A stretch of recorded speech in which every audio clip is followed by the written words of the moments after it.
Albert Einstein. The greatest mind in history, you think. Maybe. But Einstein didn't think so. He told those closest to him, "I go to Princeton just to have the privilege of walking home with him." That man was Kurt Gödel. And one day, with food in his home, he starved to death. Not famine, not war, not disease. His own mind killed him. The 1940s. Princeton University was home to some of the brightest minds the world had ever seen. But Gödel was something different. In 1931, his Incompleteness Theorem shook the foundations of mathematics to its core. He proved, using mathematics itself, that mathematics cannot prove everything. From inside the system, he revealed that the system had limits. From the outside, his mind looked perfect.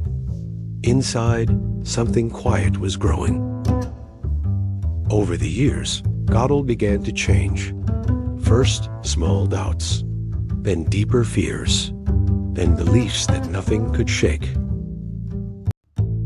Someone wanted to poison him. Gas was seeping into his home through the walls, through the vents, through the machines around him. People were plotting against him. Logic could not touch these beliefs. Reason could not reach them. If anything, they grew stronger with every passing year. In the end, Gödel trusted only one person in the world. His wife, Adele. And he made himself a rule that could never be broken. If a meal had not been prepared by Adele, he would not eat it. If Adele had not tasted it first, he would not touch a single bite. This was no longer a habit. In his mind, it was the only way to stay alive. In 1977, Adele fell seriously ill. She spent 6 months in hospital.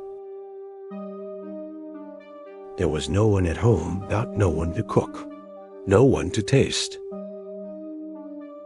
Doctors came, friends begged. Fresh, clean meals were placed in front of him. But inside Gödel's mind, one proposition held firm, and it could not be unlocked. If Adele hasn't tasted it, it isn't safe.